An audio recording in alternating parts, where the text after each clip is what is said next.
Peoples, it's your boy Rob. I'm doing this video because I had quite a few people request my tournament loadout. You know, how I rigged my boat, how I go about catching fish. Well, not really how I catch fish, even though I give that information, but pretty much just the rig, how it's rigged out, you know, for tournaments or whatnot. And without further ado, we're gonna get into it. So excuse my sweating. I am in Virginia, and it is hotter than the fappening right now. It's like 98 degrees, hot as hell. So I'm gonna try to go quick, but I'm gonna try to be thorough. All right, so if you don't know, I have a Bonafide SS-127, the limited edition Fusion. And I guess we'll start the front. All this stuff is, you know, right here is normal. I put my registration numbers on right here. Obviously, you can see if you get a motor put on your boat, you have to have it registered. And in the state of Virginia, it's like 30 bucks for 3 years. It ain't hard. I installed this Kayak anchor trolley. It runs all the way down. Obviously, it's not the HD one, but it gets the job done for me. All this stuff up here is pretty much still stock. This is where I keep my net when I'm fishing, just so I can, you know, I'm sitting here, I can get to it really quick. I utilize the Kayak switchblade for my transducer, which is a Raymarine Element 7.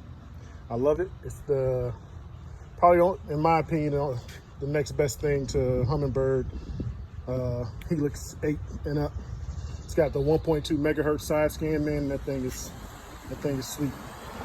I have my Ram Mounts phone holder here. I use that pretty much for when I'm going live on the water. My battery and such, all that stuff is inside a dry pod. I ain't gonna open it up. Everybody's seen how they do it. I use a Energize Outdoors 16 amp hour battery. I probably get 3 trips out of it, and that's 8 hours on the water each time.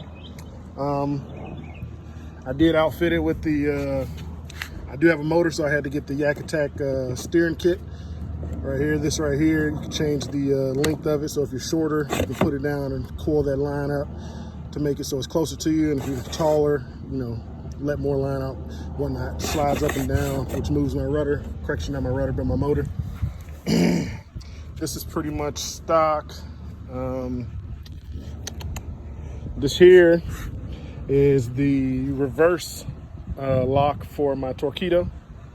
Just joined the Torpedo family. So basically, when I want to go in reverse, I pull this, right? I pull that tight, and what that does is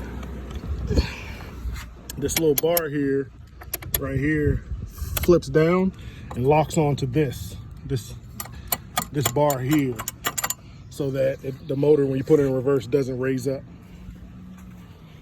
Over here, this is how I deploy my motor.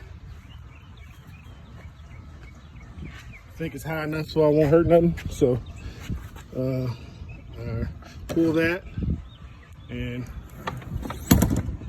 let her down. She's deployed. And as I was talking about with the foot steering, I just push that there, turns the motor. That way, had to drill the holes for it right here and right here. So it's all, the cable's all in hole. I keep my kill switch attached to my vest. So if I'm ever thrown from the boat, it yanks this off and kills the motor. I have a cheapo vest. I'm gonna have to upgrade my vest. You know what I'm saying? You know, gotta give me a big boy vest. I keep my lip grips behind the seat. This is where I keep the battery. This is the big battery for the Torpedo. That thing's amazing, man. Let's just say at 2 knots, I can get 50 to 60 miles out of it. And I got it not really for speed, but more so for range. This here, I'm gonna remove all this, but I used to have a trolling motor, and I wired all the wiring in whole and pops out, and the controller used to be exactly where this one was. So I'm gonna remove all this, or maybe I'll install some USB connections so I can charge my GoPros or whatnot. The eye bolts, the director line for the motor deploy. This here, again, was for my old trolling motor. I might keep this, put a battery in the hole, and use this to either charge a GoPro or lights. I don't know. I'm gonna come up with something. This here is for my anchor wizard, which I rarely ever use my anchor, but you know, sometimes when I'm fishing offshore, I take my anchor. So, but if I'm not fishing offshore, I just leave my anchor wizard. But the chute for it is here. I will put the deploy for the anchor wizard right here, and I move my cup holder here to the middle, as a lot of people have seen.